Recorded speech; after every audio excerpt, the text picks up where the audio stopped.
Bueno, este es un nuevo testimonio para el Archivo Oral de Organizaciones de Apoyo a Infancia en Dictadura. Hoy es 5 de noviembre de 2025 y nos encontramos en la comuna de Ñuñoa, en las dependencias de la Fundación Grada. Corporación. Corporación. Corporación privada sin fines de lucro. Y sí, estamos con Rosario. Rosario, lo primero que me gustaría pedirte es que hagas una breve presentación de ti misma. A ver, yo soy Rosario Correa, soy psicóloga comunitaria, como de las primeras psicólogas comunitarias que hubo en este país. De hecho, mi generación como que definió lo que era la psicología comunitaria. Y además tuvimos como hartas dificultades como para desarrollar eso, porque nos tocó en plena dictadura, entonces no llegaba acá ni el material que se estaba desarrollando en otras partes, ni todo el desarrollo que había, entonces nos tuvimos que como armar a mano, ¿eh? Hacer así en la práctica. Y, y he desarrollado siempre la línea comunitaria, que es muy distinta, que es bien especial, que tiene, hoy día está mucho más formalizada, hoy día se encuentran materiales, etcétera, pero en ese tiempo no. Entonces hubo que hacer un camino buscando y en alguna medida sintiéndose como los intersticios de la psicología, porque nadie hacía lo que muy pocos hacíamos. Entonces así empezó mi desarrollo. Yo primero trabajé en la Junta, eché a andar con un grupo de gente en la Junta de Jardines Infantiles. Creamos la Junta de Jardines Infantiles, la constituimos, armamos el modelo, todo. Trabajé ahí como 10 años y cuando en la dictadura, etcétera, yo decidí salir porque la cosa era muy complicada ya y quería hacer un trabajo más comunitario. Y ahí me salí y empecé a trabajar en sectores populares desarrollando modelos de trabajo con niños, como jardines infantiles populares, y con experiencias súper lindas, cobijados en distintos lugares, alguna institución que te acogiera. Primero estuve en Cianí, me echamos a andar ahí unos centros de atención con las madres, y siempre era eso, era un poco desarrollar capacidades a partir de las posibilidades que tenía el territorio. Entonces era trabajar con madres, era trabajar con jóvenes, etc. Eso fue distintos modelos, o sea, trabajábamos en salas cunas populares o si no en grupos de apoyo escolar con madres para apoyar a los niños en ese tiempo, porque el modelo como educacional que había en ese momento era pasar a los niños de un nivel a otro sin importarles si había logrado lo que debía haberse logrado. Entonces pasaba que los niños llegaban como a quinto básico sin aprender, sin haber logrado traspasar el aprendizaje de la lectoescritura, y en quinto básico se sentían que ya no servían, porque no sabían leer, no sabían escribir, y en ese momento dejaban la escuela y además los papás los hacían trabajar, porque la situación estaba muy dura. Entonces los niños quedaban botados y empezamos a hacer un programa como de apoyo escolar donde capacitábamos a las madres, desarrollábamos capacidades en las madres para que trabajaran con sus niños, para que la situación fuera un poco más favorable. Después seguí trabajando con jóvenes, fui subiendo como en los niveles de edad y sí, trabajé mucho tiempo con jóvenes de distintos lugares donde desarrollábamos con ellos lo que ellos pensaban que había que hacer en su comunidad. Entonces partí con unos jóvenes de Quinta Normal que eran como monitores de salud mental, ¿ya? Esa era como la consigna, digamos. Y eran cabros de esquina, que suponía que eran jóvenes de esquina, pero había jóvenes hasta los 29 años. Porque no tenían espacio, ni espacio social, ni espacio psicológico, ni nada, entonces estaban en la esquina, consumiendo algunos, otros no consumiendo, pero ese era el espacio de reunión. Y siempre esto ayudaba un poco por las iglesias, por los espacios que había. Y en ese caso fue súper lindo porque lo que hicimos fue hacer hacer una encuesta de cuáles eran las necesidades de salud mental del sector. Entonces estos chiquillos, que eran como 20, empezaron a hacer una encuesta. Entonces empezamos a hacer todo el trabajo de cómo hacer una encuesta. ¿Ya? En ese tiempo no había los medios de ahora, entonces pescamos los mapas que había en la guía de teléfono, nos distribuimos el territorio y empezamos a hacer la encuesta, cuáles iban a ser las preguntas. Y fue muy interesante porque empezamos a ver lo que los chicos pensaban de las encuestas. ¿Qué preguntarían primero? Entonces ya, ¿qué preguntarían? ¿Cuáles eran sus intereses? Y así fuimos. Y tuvieron que darse cuenta que las encuestas eran a veces muy dirigidas. Ellos planteaban preguntas que eran como súper dirigidas. No, pues a ver, ¿ustedes quieren saber lo que la gente piensa?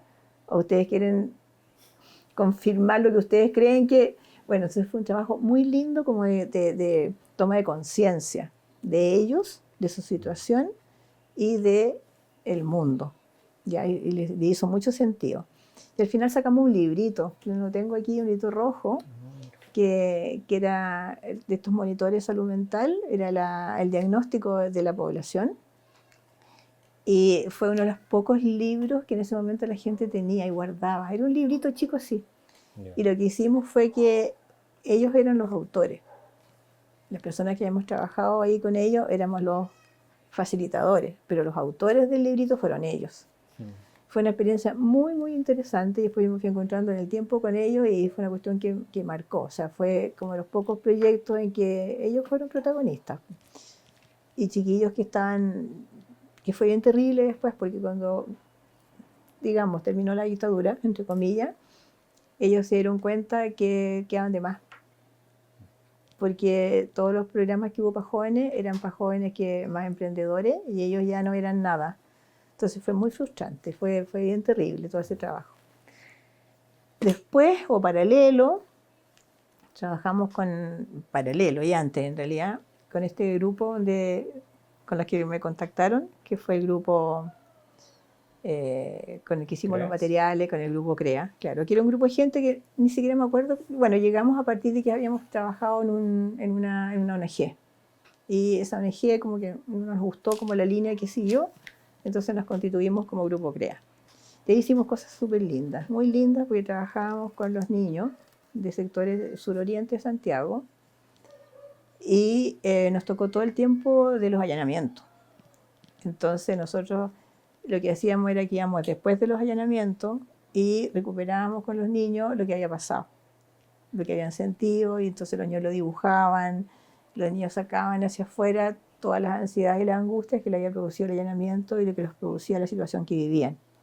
Pero eso era también con distintas cosas, o sea, aparte de los dibujos, aparte de la expresión, ¿no es cierto?, de sacar para afuera las angustias, hacíamos cosas entretenidas.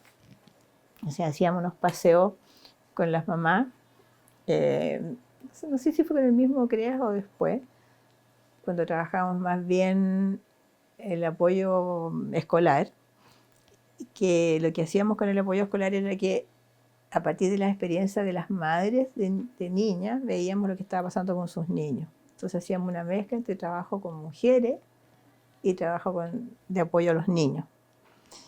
Más que todo era un trabajo con las madres, ¿no? como las competencias maternales para poder contener a los niños, apoyarlos en la cosa de la escuela, que estaban quedando atrasados, puesto que te decía que los hacían pasar sin exigencia y se encontraban a los 10 años sin saber leer, pero sin poder seguir en la escuela, etc.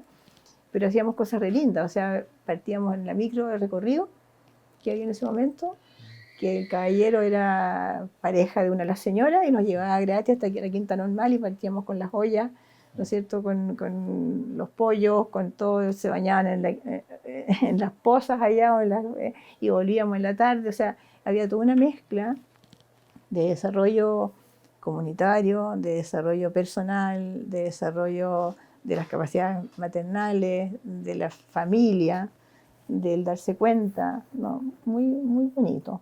Después, en la época del PEM y el POG, también trabajamos, ahí hicimos una sala cuna con puros materiales de desecho, una cosita, una media agua, y atendíamos a los niños de un grupo de mujeres de una zona de ahí de Sudoriente que trabajaban en el PEM y en el POG, entonces no tenían que dejar sus niños. Entonces esta era una sala cuna popular. Y las chiquillas que atendían esto, que eran otras mamás del sector, incluso hacían de nodriza, porque las guaguas eran chicas y las señoras que estaban trabajando en recoger las piedras y hacer las cuestiones de plazas que se pedía, no podían ir a darle leche a sus niños, y estas otras chiquillas que tenían su guagua hacían de nodriza. No, era un trabajo súper lindo. Ahora, lo que ahí pasó, y que muchas veces no se cuenta, es que hubo un serendipity que se llama, ¿ya? Un efecto no buscado, que fue que las mujeres tuvieron que asumir roles que no tenían antes. Y cambió la relación en las parejas, porque todo el mundo sabe que Chile es terriblemente machista y en los sectores populares además era mucho más machista. Entonces las mujeres no salían de la casa, las mujeres cuidaban a los niños, ¿ya? Y ellos eran los que salían, ellos eran los que proveían, etc. Y en este caso, como estos programas iban muchos dirigidos a mujeres, por lo menos en el que estábamos nosotros, los hombres tuvieron que darle permiso a las mujeres para salir, porque era una forma de parar la olla. Entonces ellas descubrieron esto y tuvieron que empezar a contactarse con los hombres en este espacio de trabajo precarísimo que era la plaza, hacer hoyos, no sé qué. Y empezaron a vivir lo que los hombres vivían en el trabajo. Se juntaban después de que terminaba el trabajo en la Fuente Soda de la esquina, compraban, no sé si era loto o algo así que había en ese tiempo, en conjunto. Entonces empezaron a hacer la vida que hacían los hombres. Y fue súper interesante, y creo que eso no está tan escrito ni está tan documentado, el cambio que se produjo en la relación de las parejas y en la salida de las mujeres hacia afuera. Y entonces nosotros con estas salas cunas apoyábamos también eso, ¿te fijas? Ahora, eso nunca lo escribimos, ni nunca, porque era tanta la vorágine del trabajo y la exigencia, y sin financiamiento ni nada, que eso, pues eso yo creo que es súper importante hacerlo notar, que fue como un efecto no esperado. O sea, la salida de las mujeres para afuera, ¿ya? Y el empezar a asumirse como sujeto y no como un acompañamiento oculto, te fijas, en la casa. Entonces pasaron muchas cosas en ese sentido. Bueno, y después, a ver, ¿qué fue lo que hice después? Seguí con esos programas. No. Bueno, y después seguí trabajando en distintos proyectos sociales de diferentes formas, hasta que después me fui por fuera un par de años a formarme de nuevo, ya sobre todo por la idea que a los hijos había que mostrarles un mundo distinto, porque habían vivido en dictadura absoluta, entonces había que mostrarles que había otra forma de vivir, y me fui 2 años por fuera, y a la vuelta entonces ya estuve trabajando en la universidad, etcétera, en algunas cosas, y después terminé en esto, y aquí llevo 15 años a cargo de esto. Sí. Rosario, me gustaría que fuéramos, voy a ir un poco ¿Sí? volviendo en el tiempo, y me gustaría saber un poco sobre la situación de tuya propia y de tu familia, por ejemplo, meses previos al golpe de Estado de 1973. ¿Qué pasaba con tu familia, contigo? A ver, estábamos recién armando familia, pues. Nosotros nos casamos con mi marido, que éramos súper formales, nos casamos por todas las leyes, el año 71. Y el proyecto era irse a estudiar un poco afuera, formarse, salir un poco, los dos queríamos salir y formarnos afuera. Mi marido era sociólogo, pero no había terminado sociología, lo tenía ahí como le faltaban las últimas partes. Y estábamos los dos trabajando, qué sé yo, pero llegó el golpe y se nos dio vuelta todo el sistema. O sea, ya no había la posibilidad de salir así como a formarse, sino nos ofrecieron salir, ¿ya? Yo no militaba, pero mi marido sí militaba. Y nos ofrecieron salir porque militaba y tenía, obviamente, como en ese momento cualquiera caía, no estaba demasiado metido en muchas cosas, pero sí era uno de los posibles. Pero optamos por quedarnos. Optamos por quedarnos regionalmente y hacer familia acá como fuera. Mucho susto. Nos cambió la vida entera y nosotros nos decidimos meternos para adentro. O sea, resguardar mucho a la familia. Tuvimos 2 hijos durante la dictadura y nos significó eso, hacer muy familia, muy pareja, reforzar mucho lo que teníamos. que nos ayudó mucho porque hubo muchas parejas que justamente en ese contexto fracasaron, porque la situación era tan difícil afuera. Y tuvimos la suerte de no tener dramas demasiado cercanos nuestros, o sea, no perdimos ningún familiar cercano, no, pero sí estábamos al tanto de todo lo que estaba pasando y estábamos metidos, y amigos, sí, perdimos todos los amigos, se fueron todos los amigos, volvieron los amigos, perdimos amigos. Yo diría que yo lo miro ahora para atrás y digo, ¿cómo resistimos? O sea, no, se me hace difícil entender cómo uno, y no nosotros, o sea, todos logramos subsistir. Yo creo que es como la fuerza que te da el estar en el momento y estar ahí, que es como sobrevivir, ¿no? Y sí, pues, escucha que fue difícil, fue muy, muy difícil. ¿Y te acuerdas el día mismo, por ejemplo, el 11 que pasaba algo Absolutamente. así? Me acuerdo cómo estaba vestida. Si nos pudieses contar un poco. A ver, en ese momento mi marido estaba cambiándose de pega y se iba de interventor a una fábrica en Cerrillos, ¿ya? Y estaba justo en el momento de hacerse cargo. Entonces yo trabajaba en ese momento en la Junta de Jardines Infantiles, y la Junta de Jardines Infantiles había dividido, su sede estaba en Machán Pereira con el Leonel Yáñez, que sigue siendo hoy día la Junta de Jardines Infantiles. Pero la plana mayor, y yo trabajaba en planificación, la plana mayor nos trasladamos al edificio de la UNTAC. Entonces estábamos en el piso 17 del edificio de la UNTAC. Y ese día, bueno, con mi marido teníamos claro lo que estaba pasando. De hecho, él trabajaba en capacitación, entonces tenía que salir hacia afuera y volver, qué sé yo. Y justo volvió el domingo anterior. Y escuchamos un acto que hubo en el Caupolicán y los dos dijimos, el golpe viene. Sí. O sea, no, la derecha no va a aceptar esto que se está diciendo acá, el golpe viene. Y nos preparamos para eso. Y de hecho yo tenía una guagua de 10 meses que la llevaba a un jardín infantil, y yo tenía, entonces armé un maletín con ropa y con cosas para que si la llevaba al jardín infantil poder ir a retirarla y poder, ¿ya? Y seguimos, eso fue un domingo, el lunes, y fue el martes el golpe.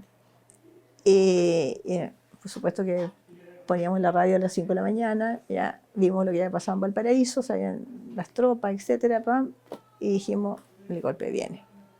La noche anterior, en realidad, nosotros vivíamos en Colón 8000, salimos a dar vuelta, a caminar con la niña para despejarnos un poco y conversar con los amigos de que había en el sector. Nosotros estábamos en la JAP, ¿no es cierto? Teníamos más o menos conocidos.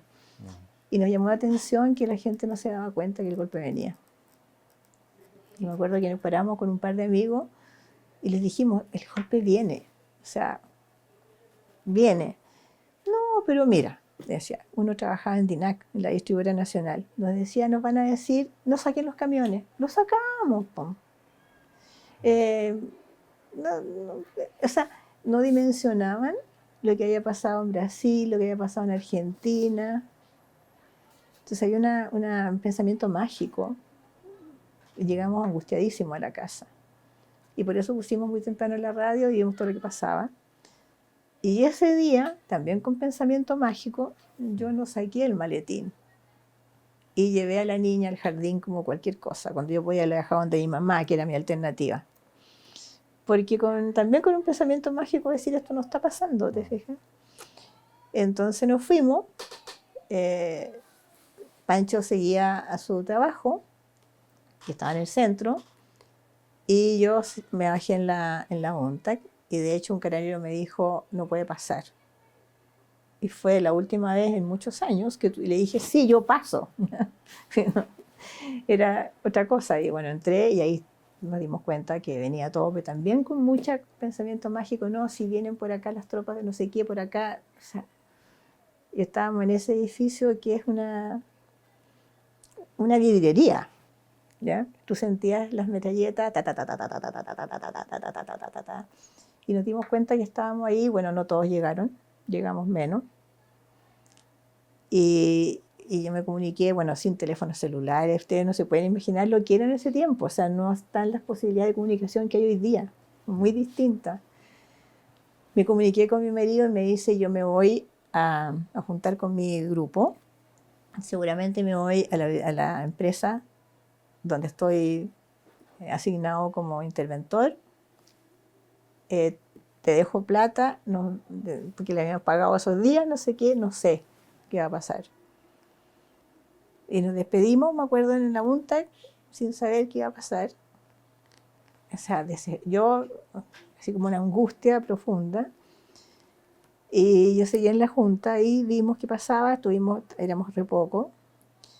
Escuchamos el discurso de Allende en el subterráneo, porque ya los ruidos de las metralletas era como por todos lados.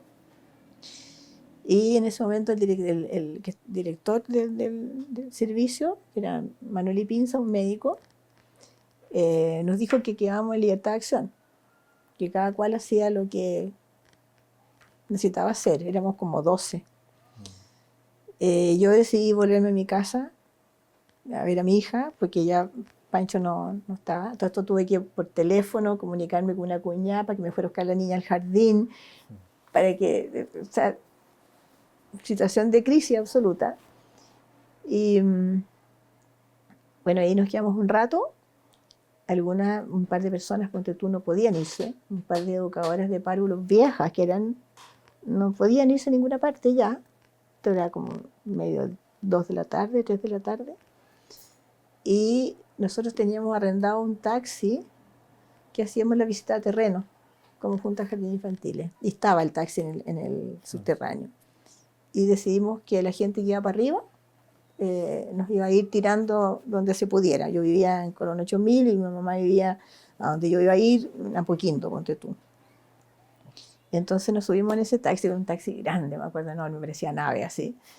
Nos subimos todos los que podíamos ir para ese lado y salimos, o sea, el momento en que salimos de la UNTA y de abajo, con todo el ruido de las metralletas, era una cosa de un nivel de angustia que tú no sabías si ibas a salir y te iban a ametrallar, o si ibas a poder salir. Y sin embargo salimos, y cuando llegamos a la Plaza Italia, me acuerdo, nos hicieron por supuesto bajar, nos revisaron entera, y tú sentías que te pasaban sí, mientras nos revisaban, y mientras no sabíamos qué iba a pasar, hasta que logramos pasar todo y seguimos Providencia arriba. Era como una más, seguimos, estamos todavía. Y este loco era muy simpático, el chofer. De repente un cabro nos hizo dedos. Sí, compañero, súbase, vamos, o nos salvamos todos. Bueno, y seguimos para arriba y ahí me dejaron cerca de la casa donde está mi guagua, me quedé ahí. Y ahí empezó otro horror, porque no me podía comunicar con Pancho, no sabía qué pasaba con él, no sabía dónde estaba. Y en la tarde-noche, entre las comunicaciones que había, era que habían allanado ese lugar y que habían dejado la embarrada. Yo no sabía si Pancho se había muerto, si Pancho estaba detenido, nada. Entonces no teníamos teléfono en la casa donde yo estaba. Y había un teléfono, esto era en Padre Hurtado, que es una calle amplia. Tenía que ir al frente, donde una familia que eran extranjeros, que tenían teléfono y que eran muy contrarios, ¿no es cierto?, al gobierno. Por lo tanto, había que tener mucho cuidado en lo que tú decías. Entonces empecé a llamar yo a mis amigas, a preguntarles si sus maridos o sus parejas estaban con ellas. Sí, está aquí, está. Entonces, lo único que faltaba era Mancho. Y escuchando por la radio, bueno, el helicóptero dando vueltas, eso no lo voy a olvidar nunca. Y escuchando por la radio, se acaba de allanar la vidriería, no sé cuántito, están todos, una angustia. Y el día siguiente, en la tarde, bueno, todo esto, fuimos a la casa con mi hermana, a mi casa, a ver si Pancho había llegado allá. No había nada. Y el día siguiente, en la tarde, apareció, que no había alcanzado a llegar. Pues las dificultades justamente no alcanzó a llegar al lugar. Ahora, la historia de Pancho siempre se salvó por muchas cosas. Se salvó una vez que se cayó un avión y él no lo tomó. Se había salvado, y esta era otra salva más. Entonces así empezó nuestro... Y me acuerdo, digo, la ropa que tenía, me acuerdo hasta el día de hoy, el pantalón que tenía, el suéter que tenía. ¿Y te contó qué hizo ese Sí, tiempo pues con eso? como hubo 2 o 3, se juntó con su... Bueno, a todos le pasaron cosas bien... En que iba a juntar en un departamento en las Torres de Tajamar, en las Torres de San Borja. Y él, por ir a despedirse de mí, llegó más tarde, ¿ya? Se había juntado con su grupo de políticos, digamos. Y estaba esperando el ascensor cuando ve a Leonel Sánchez, el Leonel Sánchez, Ujú. que se acerca al conserje y le dice: en el departamento no sé cuánto hay unos barbudos peligrosos, que era el departamento al que Pancho iba, era lo menos peligroso del mundo, ¿no? ¿Ya? Y alcanzó a subir antes que él y salieron, pues. Alcanzaron. Y por supuesto que llenaron el departamento después. Entonces fueron a la casa de uno de ellos, que no tenía teléfono tampoco, que no tenía nada. Entonces se quedaron ahí, se quedaron ahí, pues, entrampados. Que no les pasó nada por una cuestión como de logística, ¿ya? Pero, pero tú te hacías todas las ideas y te pasabas todas las películas de la vida. Y una vez que ya logran juntarse, se van a tu casa, Sí, digamos, y sí, por ahí, supuesto. cómo sigue? Ahí, imagínate una casita, caja de fósforo, de con un 8000 que tú la traspasabas, pero nada, con una precariedad muy alta, sin teléfono, sin nada. Conocíamos gente del lugar. Había ¿cómo se llama? Amigo que era el mismo grupo, que era el mismo grupo del Pancho, y que nos había dicho siempre, nos había dado la llave, que en caso de apuro nos ayudáramos, y él tenía cigarro.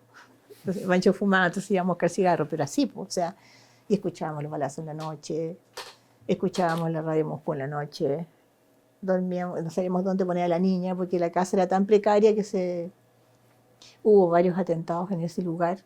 Hubo algunas familias a las que le tiraron una bomba en la noche. Fue muy, muy precario, pero sabes que era una cosa muy loca, porque si tú lo miras ahora, era un nivel de inseguridad y de peligro extremo, pero uno no lo vivía tan así.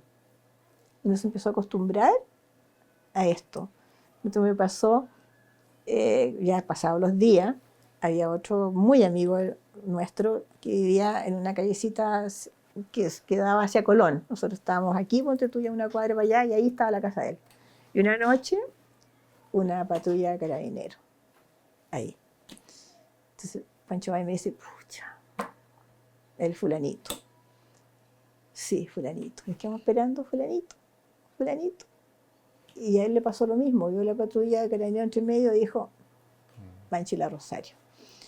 Y el día siguiente salimos porque además uno seguía funcionando, salíamos a la oficina, y se encuentran tomando micro. Entonces fue como, y al final después descubrimos que era un familiar de unos carabineros y que por eso estaba la patrulla ahí, ¿te fijas? Entonces las imágenes, las fantasías, las angustias, que uno seguía viviendo. Uno seguía viviendo. ¿Y cómo Bueno, Pancho perdió la pega Ujú. el 12 de noviembre, que es mi cumpleaños. Lo cortaron, pero lo cortaron, no lo persiguieron ni nada. Y yo seguí. Yo estaba en la Junta de Jardines Infantiles y, y nos quedamos un mes sin vicepresidente y sin nada. Entonces asumió la dirección de la Junji, el segundo, que éramos todos 28 años, 25 años, y una cosa súper loca. Éramos tan pensamiento mágico, era tanta la angustia, que nos juntábamos los 4 o 5 más cercanos y tirábamos el I Ching. O sea, con una necesidad como de apoyarse en otras cosas, ¿te fijas? Tirábamos el I Ching 10 minutos y según lo que el I Ching nos decía, nos íbamos a trabajar, ¿ya? Bueno, el vicepresidente lo tomaron preso en la UNTAC. Cuando yo me fui en el taxi, la gente que se quedó, mira, estaban en contacto con la embajada de Estados Unidos que estaba al lado. Entonces avisaron, somos un grupo de gente de la Junta de Jardines, que no podemos salir porque ya no es hora, estamos acá, o sea, estamos acá en la mejor de las intenciones, no estamos en armas, ninguna cosa, no nos podemos ir, así es que avisen que estamos acá, que no estamos haciendo ni resistencia ni nada. Y puedes creer que los mandaron a buscar y se los llevaron presos a todos. Por ejemplo, una educadora de párvulos vieja, pero que ya lo más inocente de la vida, quedó 3 meses en el Estadio Nacional, casi se murió. Bueno, al vicepresidente lo relegaron. Bueno, volvimos a trabajar, tuvimos una interventora,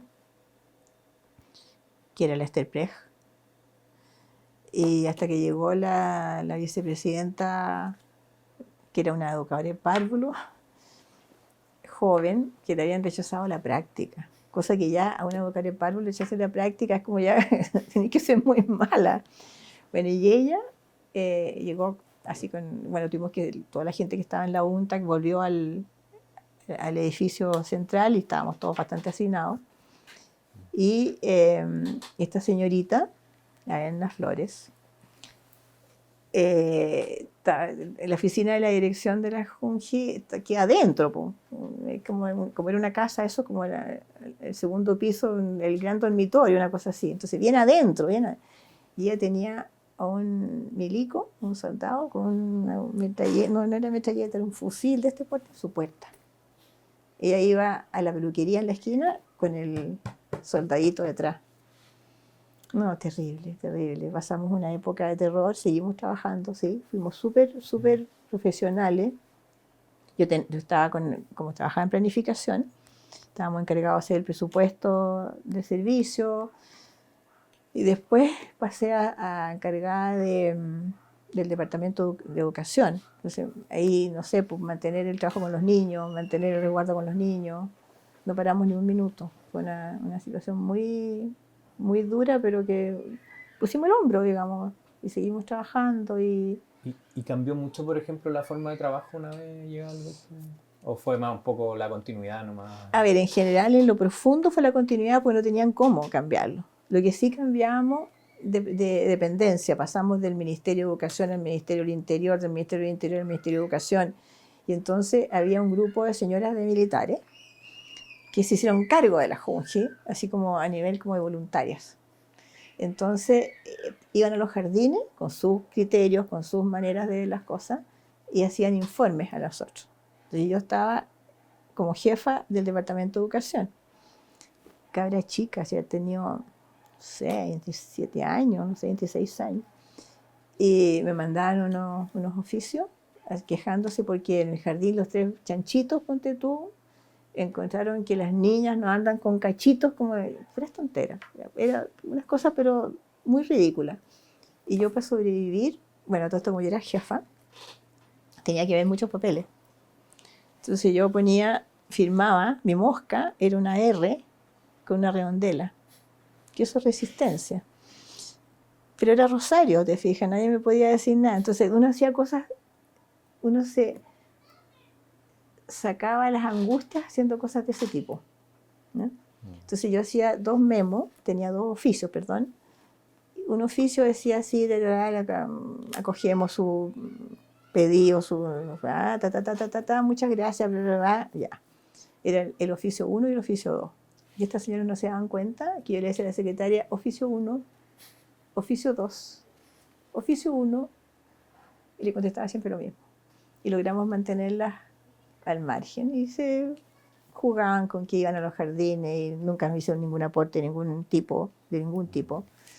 Entonces uno aprendió a hacer lo que tenía que hacer en condiciones totalmente distintas y adaptarse a una situación loquísima y resguardar en lo personal, resguardar su espacio privado. Y nosotros eso lo logramos. ¿Cuánto tiempo ahí pudiste seguir trabajando? Yo seguí hasta que quise, ¿ya? Porque a todo esto llegó un fiscal, un abogado jovencito, no tenía idea dónde estaba parado, y se hizo muy amigo de nosotros. Yo creo que ahí pasó el síndrome de Estocolmo. ¿ya? Que la gente que llegaba nos veía tan inocente y haciendo un trabajo súper importante. Nosotros cuando se creó la Junji no existía nada. La creamos a partir de varios jardines infantiles que eran privados que manejaba una hija de Frey, que era monja, ponte tú. Y eso fue la base de los jardines infantiles con los que empezó la Junji.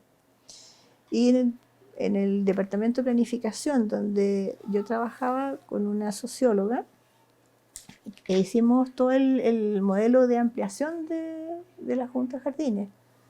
Y planificamos los primeros 5.000 jardines. ¿Ya? No, más bien 5.000 niños, perdón. Y recorrimos todo Chile buscando los lugares, haciendo los contactos con la sociedad, establecimientos educacionales, y echamos a andar un proyecto que después de la dictadura, cuando llegó la dictadura y a los 5 años de la dictadura no había logrado cumplir las metas que nosotros nos habíamos propuesto por los primeros 2 años. ¿Ya? Entonces realmente el modelo de la Junji fue un modelo muy bonito que no pudieron desarmar, que fue hecho por 2 administradores públicos que trabajaban en la Junji, que lo hicieron como su primer trabajo profesional. Y fue un modelo tan sólido que pasando de un ministerio a otro nunca se pudo desarticular, y es el mismo modelo que hasta hoy sigue.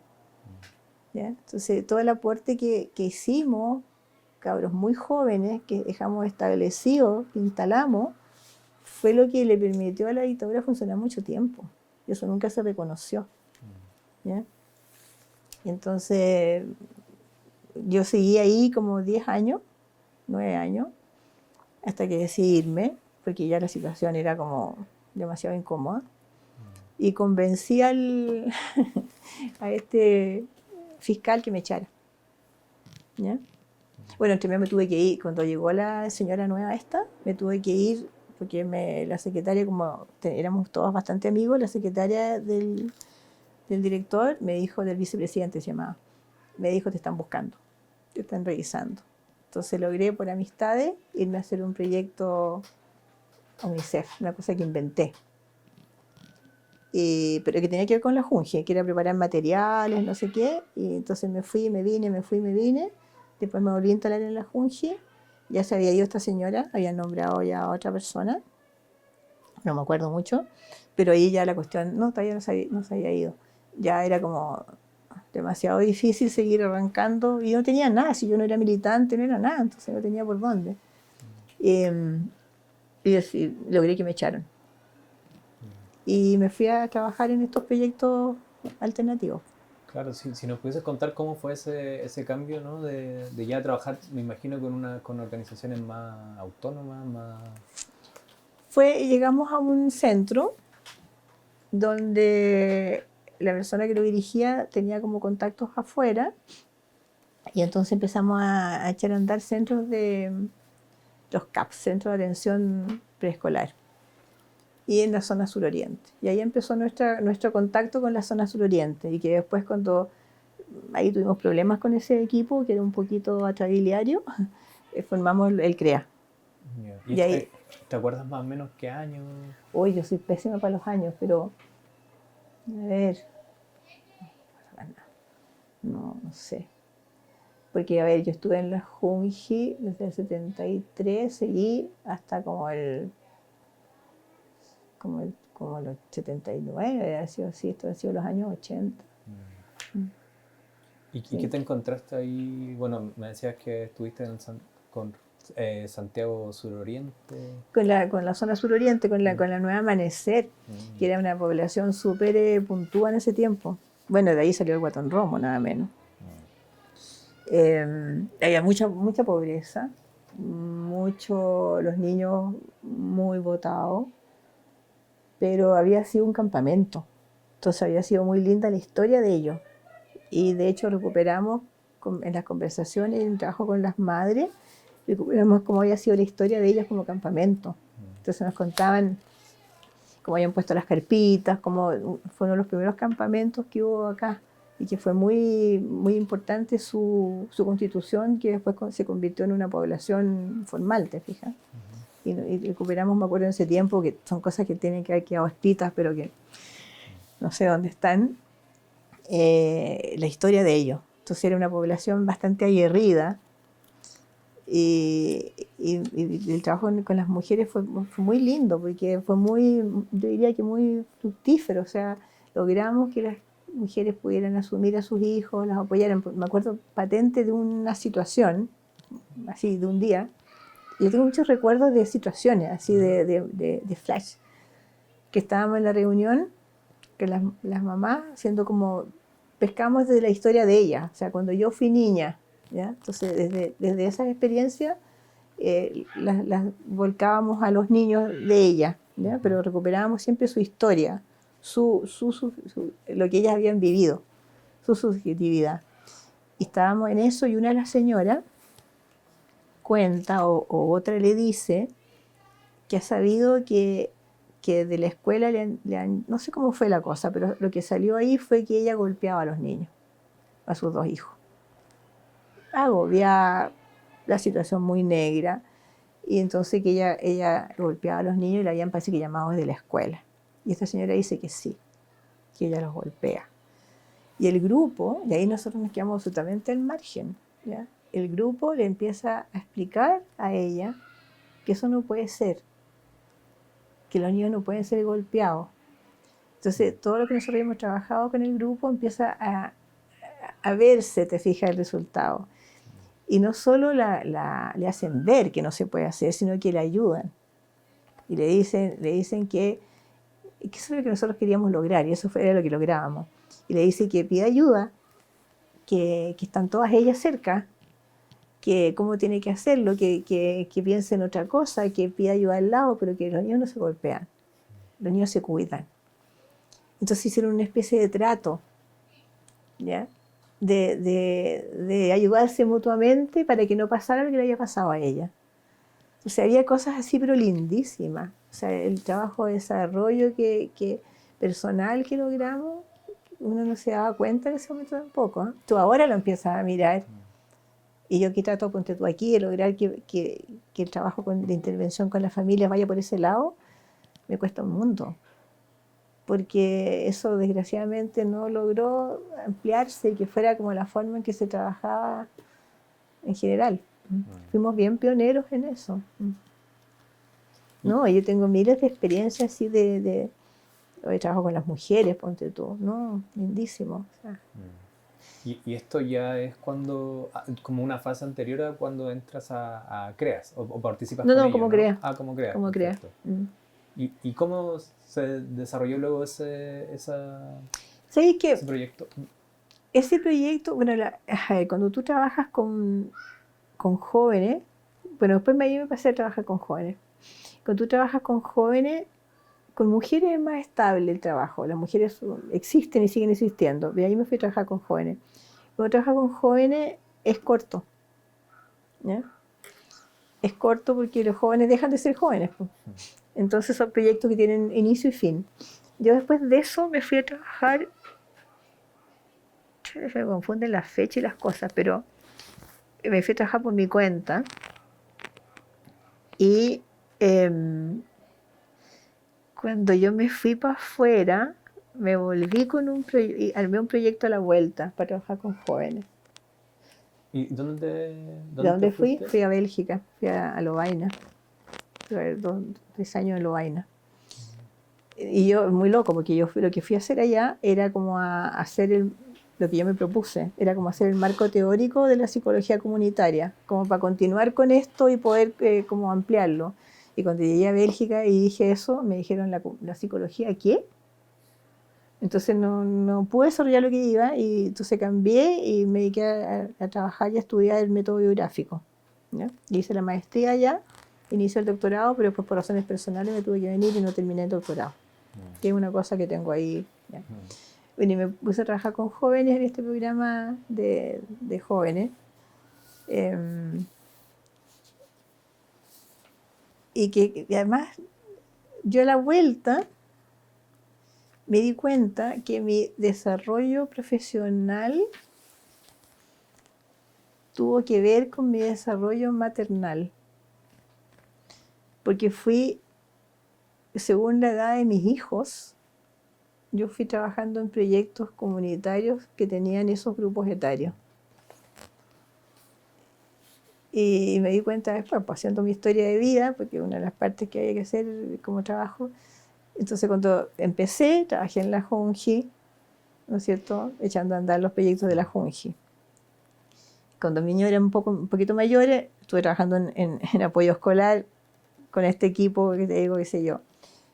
Después me dediqué a los jóvenes, cuando mis hijos eran adolescentes.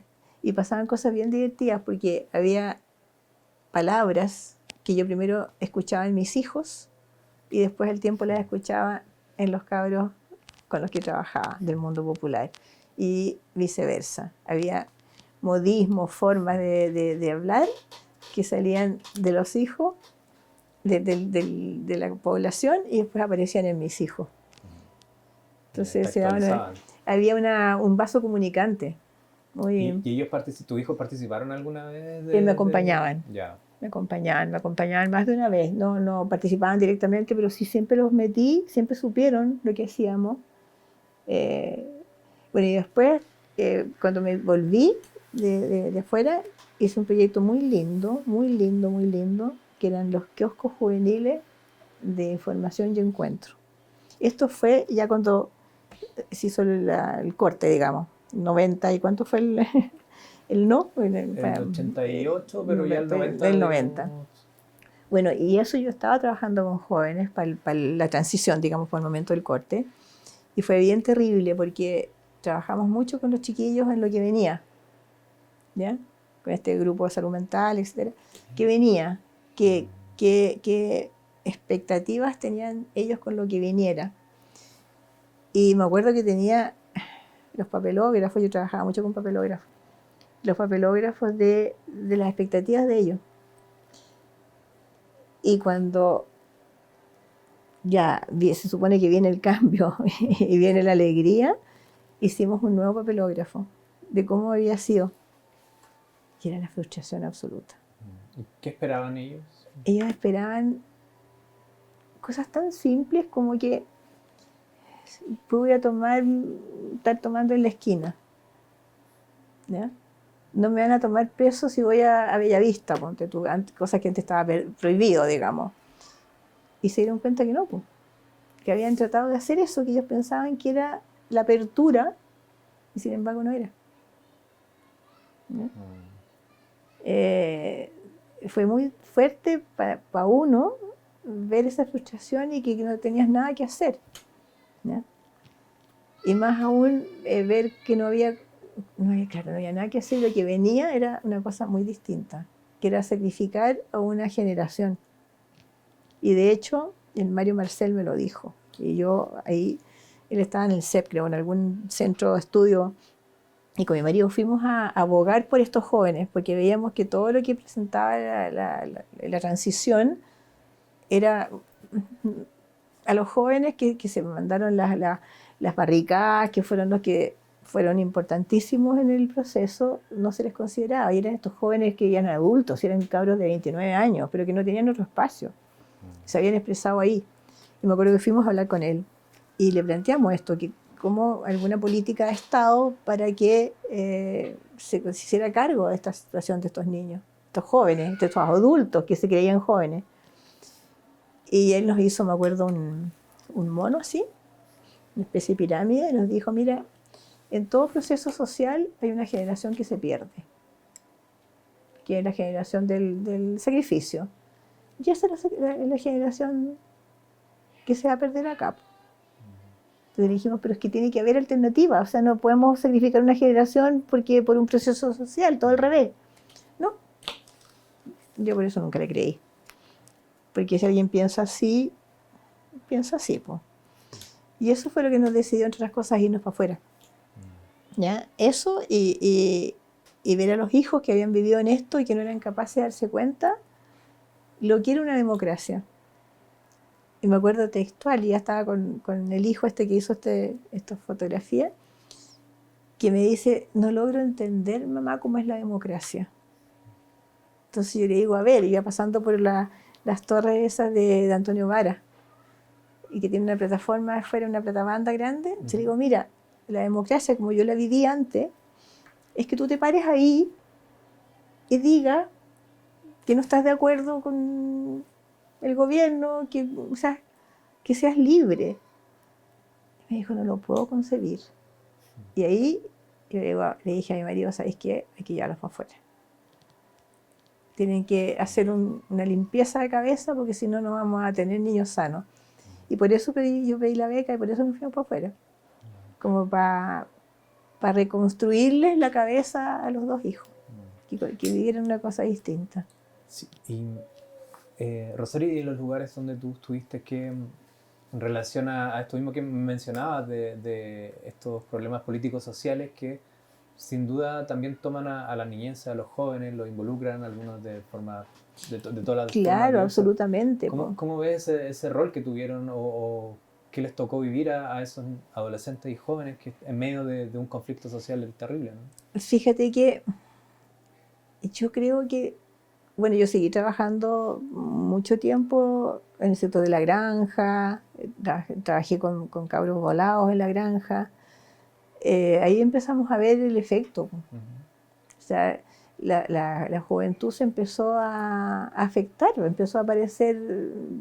Bueno, yo estando en el proyecto de Quinta Normal, me acuerdo que esos años, de haber sido el 85 más o menos, salió un aviso chiquitito que a un comisario lo habían detenido porque había como incorporado,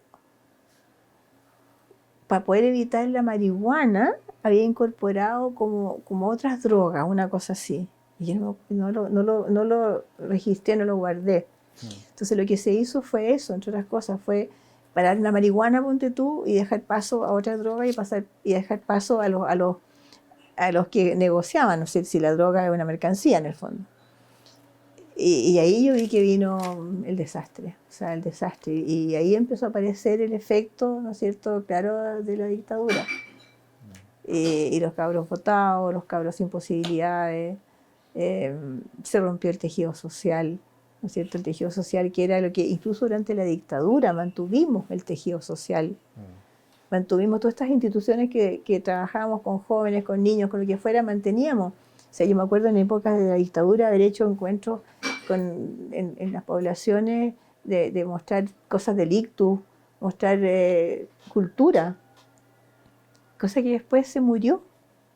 Entonces yo creo que el gran problema de la transición, el gran problema del político fue que no se preocuparon de mantener los espacios sociales, el tejido social de los sectores populares. Y entró el temor, entró todo lo que estamos viendo hoy día. Entonces, si tú piensas, durante la dictadura hubo mucho más trabajo en ese sentido, y hubo más resguardo de eso. De hecho, uno de los proyectos que hice, porque en realidad yo trabajaba bastante sola, fueron unos buses, las juegotecas infantiles, que fue un proyecto precioso, que me conseguí 5 buses en desuso de la ETC en ese tiempo, de empresa de transportes colectivos del Estado, que estaban abandonados, y tuvimos que hacer una serie de cosas, conseguirnos una grúa de los pacos para que nos llevaran, y en 5 lugares de la granja pusimos, que trabajamos con 5 grupos de jóvenes, pusimos esta juegoteca. Entonces nosotros trabajamos con los jóvenes y le preguntábamos a los jóvenes qué querían hacer de eso. Y los jóvenes, te estoy hablando 25, 18, o sea, jovencitos pasaditos, porque se sentían jóvenes. Nos dijeron, queremos hacer algo para que los niños tengan más posibilidades que las que nosotros tuvimos. Entonces por eso hicimos la juegoteca. Entonces pescábamos estos buses, los pusimos en 5 lugares, o en 3 creo que eran, lugares de la granja. Y con el grupo de jóvenes que trabajábamos en cada uno de esos lugares, tenían que habilitar ese bus como una juegoteca y construir el concepto de juegoteca, un lugar donde los niños pudieran ir en horas alternativas a la escuela, porque las casas eran chicas, porque no había dónde estar, qué sé yo, entonces que era una especie de club. Y era manejado por estos chiquillos grandes que se turnaban para acompañar a los niños en haciendo actividades, dibujos, distintas cosas. Entonces habilitaron primero el bus, le sacaron los asientos, dejaron algunos, hicieron toda la habilitación interna para una juegoteca. Y después manejaban la situación, pues la juegoteca se abría, ponte tú, de 2 a 6, a 2 a 8. Entonces era sacar a los niños de las casas que los estaban echando para afuera porque la mamá quería escuchar la teleserie y los cabros estaban dando vueltas y no sé qué, y se iban a estos lugares. Y la idea de los jóvenes era que tuvieran un espacio que ellos no habían tenido. Entonces hacían salidas, hacían de repente un paseo, y si no, pasaban la tarde ahí, dibujando sus angustias, dibujando, creando cosas. Esto ya en los 90, ¿no? Me imagino. En los 90. Claro. Y Rosario, si te preguntase, no sé si te acuerdas un poco, por ejemplo, con qué organizaciones te vinculaste, y sumado a eso, me gustaría preguntarte cómo viste este cambio que enfrentaron las organizaciones una vez que ya finaliza la dictadura y empiezan a surgir cambios administrativos. Ahí empezó el gran problema, entre otras cosas, fue el financiamiento. Porque si bien nosotros teníamos un financiamiento bajísimo, o sea, las platas eran, pero mínimas, había un cierto financiamiento. Y cuando se termina esto, y estos financiamientos eran externos, eran de las organizaciones internacionales que apoyaban. Y ahí había que tener contacto, era bien terrible, porque había que conseguirse, había unos que tenían mucho más, otros que tenían mucho menos. Pero cuando termina la dictadura, digamos, y empieza la transición, todas estas platas pasaron al Estado. Y era el Estado el que las distribuía.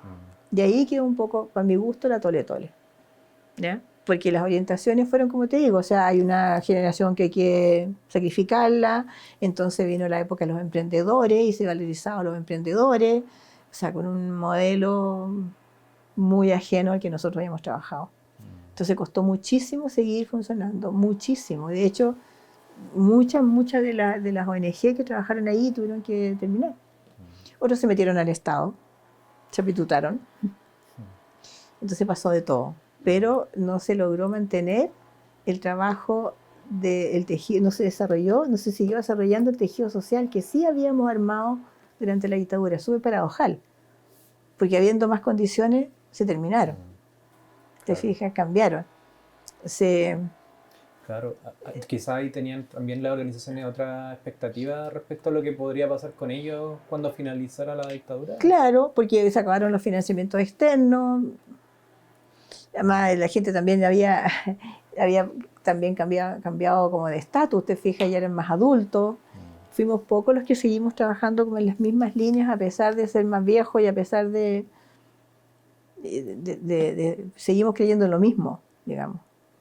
Pero era muy difícil porque no había financiamiento, los financiamientos pasaron al Estado los organizó a su manera, y se perdió, y sobre todo lo que no hizo el Estado fue preocuparse de mantener y desarrollar el tejido social. Todo lo que las juntas de vecinos hacían en ese tiempo, los grupos de jóvenes en los sectores populares, era riquísimo.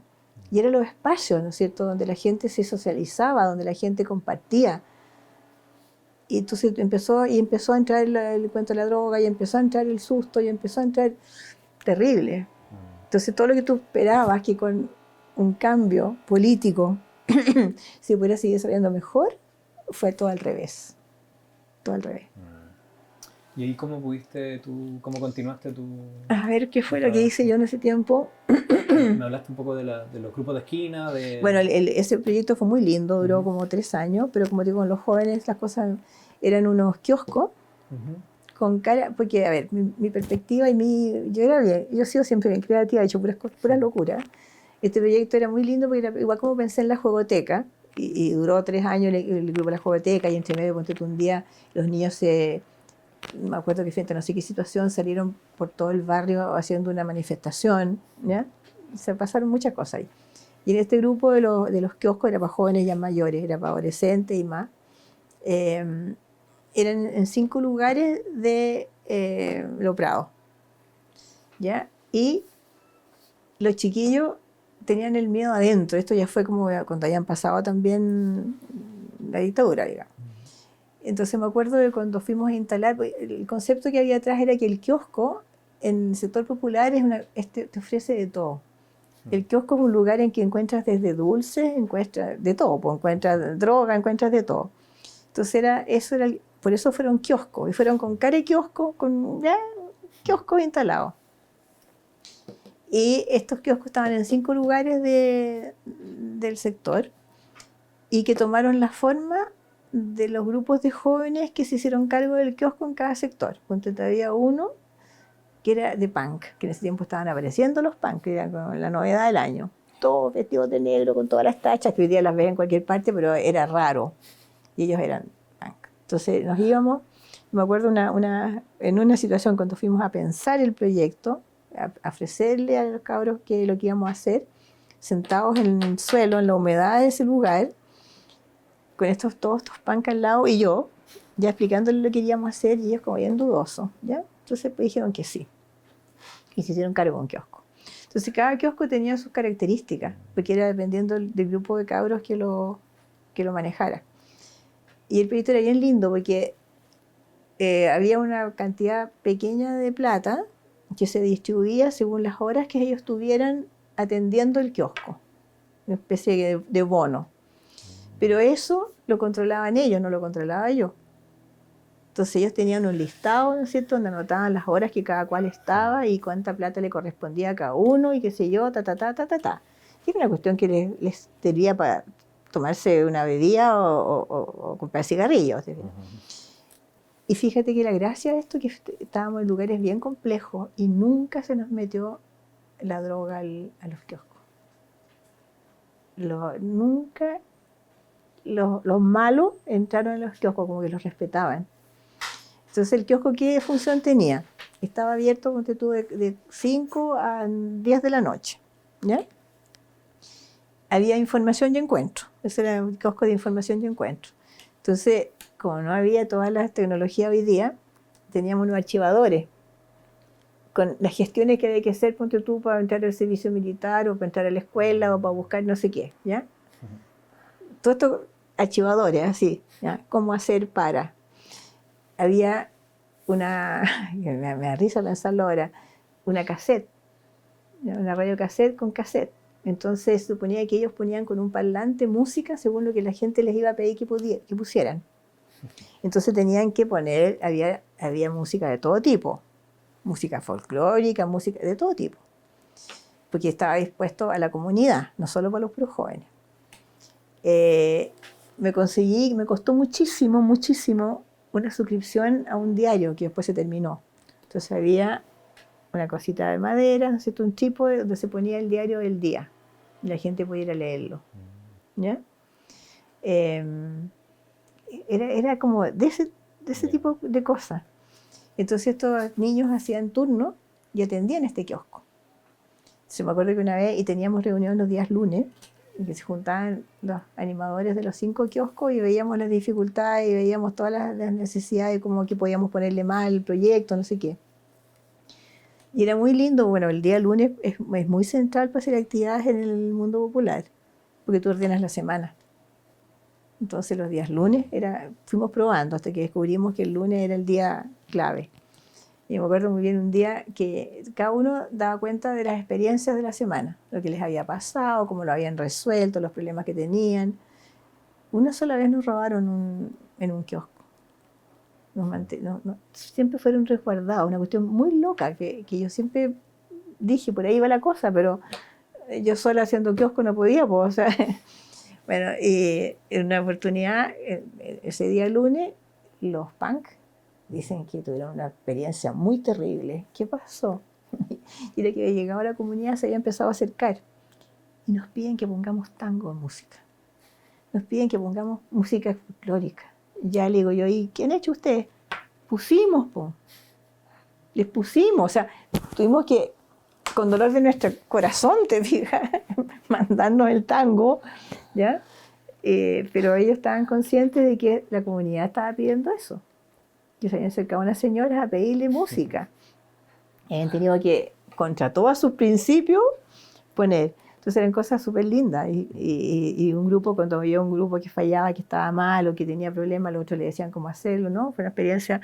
Me acuerdo que al principio, cuando echamos a echar el proyecto, mandamos a hacer unos lienzos para ponerlos ahí en la calle San Pablo, que decía: se inauguran los kioscos de información y encuentro. Y los cabros me dicen: pero es que no podemos. Ya fuimos a ver, miran estos dos postes súper buenos, porque allí pasan las micros. Es que no podemos. ¿Por qué? Porque nos van a tomar preso. Entonces fuimos a hablar con el alcalde, ¿ya? Entonces seguíamos con hablar con el alcalde, llegaban las niñas pero preciosas a hablar con el alcalde. El alcalde nos apoyó harto. Y tú sabes que no se atrevían. Entonces me decían: pero nos tenemos que enmascarar. Yo decía: no están haciendo nada que sea enmascarable. Yo creo que me costó como una semana que fueran capaces de subirse al poste y poner el lienzo. O sea, era una restricción interna, que un poco lo que se trabajaba era eso. Era sobrepasar los temores que te había dejado la dictadura incorporados así, las limitaciones que te había dejado profundamente. Bien loco, o sea, nunca pensamos eso, te fijas, fue otro serendipity, o sea, fueron las cuestiones que fueron surgiendo del trabajo cotidiano, que tú veías hasta dónde estaban afectados los chiquillos, hasta dónde estaban limitados. Rosario, y me imagino que debe haber pasado mucho, pero ¿cómo llegas de ese lugar a trabajar donde estás hoy, en Grada? Bien divertido, pues si yo ahí me pegué la palma que yo estaba siguiendo mi desarrollo de madre, porque ya mis hijos crecieron, mis hijos salieron para afuera, o sea, a la universidad, no sé qué, y yo vuelvo y yo agarro esto de nuevo con las guaguas. Y yo estoy en época de nietos. Entonces yo ahí me di cuenta que todo mi desarrollo profesional tiene que ver con mi desarrollo personal y de mis distintos momentos de vida. Entonces, ¿Cómo ha sido este desafío? Y ya lleva harto tiempo. 15 años llevo aquí. Bueno, yo cuando volví me dediqué a trabajar un poco en la universidad, etcétera, qué sé yo, y era parte de esto. Nosotros creamos esto porque muchos hicimos como grada. Cuando ya me salí del CREA, se creó el GRADA, te fijas, estos proyectos que te estaba contando eran GRADA. La juegoteca, más que la jugoteca, los kioscos, qué sé yo. Y otros trabajos que hicimos que fueron bien bonitos. Entonces éramos un grupo de profesionales. ¿Qué es lo que es el GRADA? Es un grupo de profesionales que en ese momento éramos jóvenes, que queríamos desarrollar nuestro trabajo profesional, pero con sentido social. Entonces primero fuimos un colectivo, porque no había formas más legales, y apenas se dio la posibilidad de constituirlo como una corporación privada sin fines de lucro, lo constituimos, que te estoy hablando del año 2000, nada, antes, en el 96 nos creamos como corporación. Y del 96 para adelante hemos trabajado en distintos proyectos con financiamiento, sin financiamiento, donde hemos podido, a veces con un proyecto financiado, otras veces no, hasta que el 2004, más o menos, estando yo en este centro que hacíamos cuestiones preescolares populares, formamos el GRADA de Frentón, y una persona que trabajaba como contadora ahí, era trabajadora social además, se quedó con un proyecto de protección, que nosotros no conocíamos la protección, no estaba dentro de nuestra cabeza. Y ahí nos dimos cuenta que si uno se metía en el sistema proteccional y con los niños más chicos, tú podías evitar todo lo que habías vivido haciendo en las otras partes. Te fijas que agarrabas a los niños de chiquitito, los apoyabas de chiquitito y te evitabas una serie de experiencias negativas y no sé qué. Y nos pareció que meterse en la protección era súper importante, porque además eran los niños que en ese momento eran los más vulnerados de lo vulnerable, entonces había que meterse ahí. Y nos metimos ahí, y ahí nos quedamos en protección. Estamos desde ese tiempo que estoy. Entonces primero estaba esta persona se hizo cargo, pero el 2010, tal cual, nos dimos cuenta que había una serie de alteraciones administrativas, que lo manejaba mal esta persona. Y la cuestión andaba mal, no nos gustaba. como corporación. Y nosotros éramos 4 gatos, los mismos gatos que habíamos empezado, qué sé yo, las corporaciones son muy chiquititas. Y yo tenía horas libres, porque hacía clases en la universidad, especialmente en la noche, entonces tenía horas libres y propuse quedarme yo acá. Primero con una persona, para apoyarla, pero me di cuenta que lo manejaba muy mal y le dije no, yo no estoy dispuesta, así que me quedo yo. Le propuse al directorio, me quedo yo, eh, pero me quedo yo con sueldo, o sea, me instalo. Y me instalé acá por un tiempo y llevo 15 años. Entonces hemos volcado, porque además con todas las dificultades para tener otros proyectos, etcétera, nos quedamos con que está financiado por el servicio, por Sename en ese tiempo. Y si bien el proyecto nuestro de la corporación tiene un montón de posibilidades, nunca había muchas formas de conseguir otros proyectos, tampoco nos hemos preocupado porque además la gente se fue envejeciendo, además nadie se dedicaba a esto, te fijas, la única pajarona era yo, pues. Los demás era como un grupo de apoyo. Entonces ahora ya es bueno que yo me vaya. Pero volcamos todo lo que habíamos aprendido en esto, te fijas. Entonces, si bien la persona que estaba a cargo ya le había dado esta connotación de jardín infantil con noche, no estaba tan instalado. Y el jardín infantil con noche, la parte de jardín infantil era un decir. Pero yo tenía la experiencia de 10 años de la Junta de Jardín Infantil, entonces había aprendido muchísimo ¿cómo se llama?, de preescolar. Entonces volqué toda mi experiencia en esto. Y hoy día esta cuestión funciona bastante bien. Es un jardín infantil con noche. Los niños tú los miras, están súper bien. Y eso. ¿Te imaginas cómo se proyecta después este lugar? Yo me voy en marzo. Estoy pasándole Es divertido. Bueno, mi hija, que también es psicóloga, se dedica a otra cosa. Ella estuvo trabajando mucho tiempo en Integra, o sea, dentro de toda la línea. Y por falta de gente, bueno, se incorporó a la asamblea de la corporación y hoy día ella es la directora, la presidenta del directorio, digamos. Y lo que estamos haciendo es traspasarle el mando a gente nueva, como gente lea de ella. Estamos tratando de incorporar gente más nueva. Y que esto siga siendo lo que va a seguir siendo, ¿te fijas? Claro. O sea, yo creo que la protección hay que meterle injundia, hay que meterle contenido. Yo he estado todo este último tiempo diciéndole a la gente de arriba, o sea, cambiemos los modelos, ampliemos los modelos distintos. Si se hace más de lo mismo, no hay más que lo mismo. He estado dándole mucha vuelta a eso y he estado pataleando por todos lados. Y que yo creo que si uno le logra meter algo al modelo, al sistema de protección, puede cambiar, pero tiene que cambiar. Si sigue estando como lo mismo, entonces me he volcado un poco a eso todo el último año.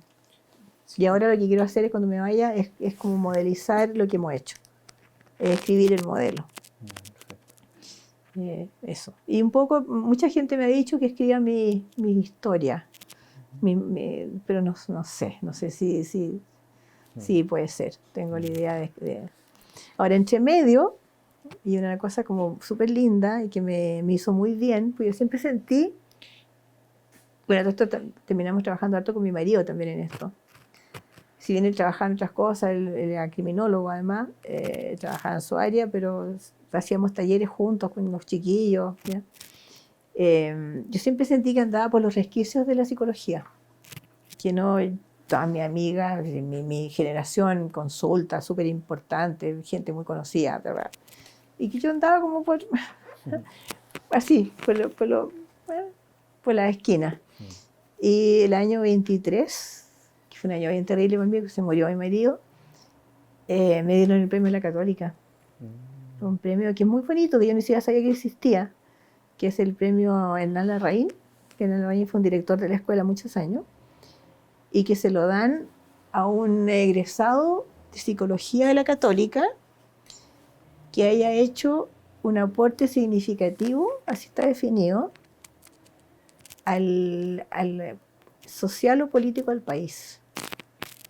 Y ahí, fíjate, que fue súper loco, porque después de, imagínate la cantidad de años, de 50 años de profesión, ahí entendí que sí, po, que había sido muy psicóloga, que no habían dado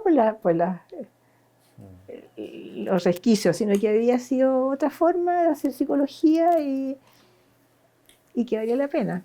Y que hoy día eso estaba formalizado y está mucho más se estudia la psicología comunitaria, pero los que hicimos fuerte, con Domingo Azul y con una serie de gente, fuimos los que empezamos con esto, que era muy loco, muy ajeno, po.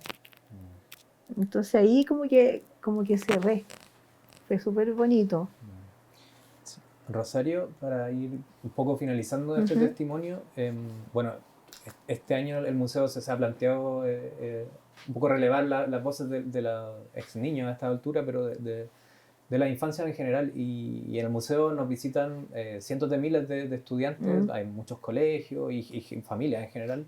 Entonces, si tú tienes un mensaje quizás para ellos, pues como una persona que ha trabajado con infancia. ¿Sabes qué? Si te iba a decir, fíjate que con todo lo duro que fue la dictadura, con todo lo que sufrieron los niños en la dictadura, porque la exposición de ustedes lo demuestra, te fijas, los testimonios de los niños frente a sus familiares desaparecidos o detenidos son realmente truculentos.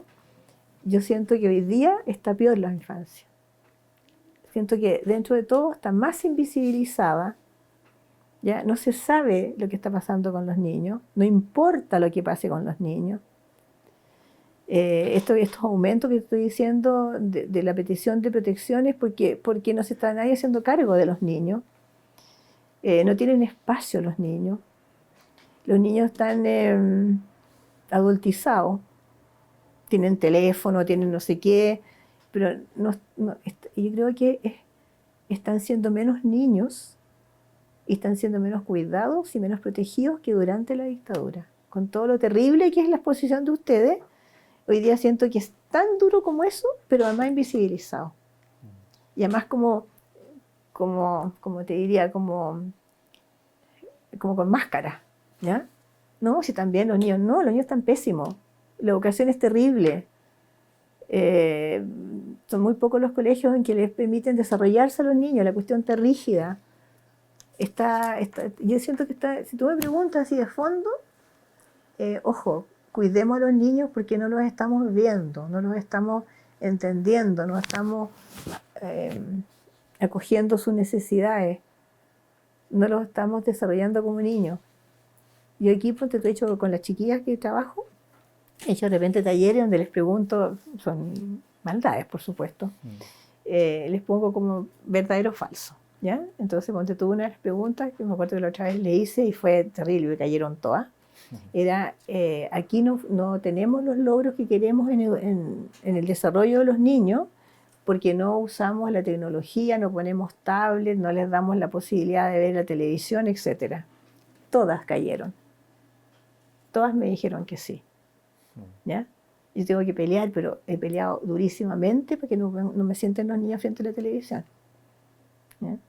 Y para que entiendan que las pantallas es una cuestión que ya está, pero sumamente reconocida. Tú ves las guaguas a la salida del supermercado con el teléfono, o cuando tú vas al médico, todas las señoras que están esperando ahí, que están con niños, están con los niños con el teléfono. ¿Ya? Entonces no nos estamos haciendo cargo de los niños, los estamos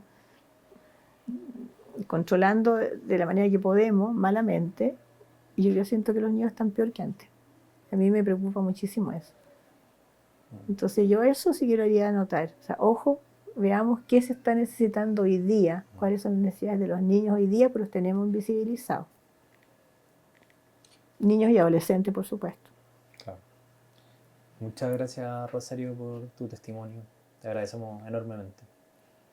Todo lo que pueda hacer, y si faltan cosas y de repente ustedes se dan cuenta que tienen que preguntar más, yo feliz, porque en realidad no siempre uno tiene la posibilidad como recordar. O sea, yo ahora, como digo, recordar y me aparecen imágenes, te fijas, situaciones que vivimos en ese momento, los paseos con la señora, que además que era súper loco, porque tú lo pasabas pésimo, había un ambiente terrible, de terror, pero sin embargo, ese tipo de cosas era tan llenador de la vida que te nutría para poder seguir haciendo esas cosas. En cambio, hoy día yo creo que es mucho más duro. Es mucho más duro. No tienes esa como satisfacción de lo que estás haciendo. Es mucho más frío, con todo lo duro que fue la dictadura. Pero por lo menos los que estábamos metidos adentro, así, pataleando en el barro, teníamos una serie de recompensas, de satisfacciones en lo que hacíamos. Hoy día creo que es bastante más frío. Nos ha comido la modernidad. Gracias, Rosario. Gracias a ustedes, porque no siempre hay la posibilidad de recordar. Sí, es importante.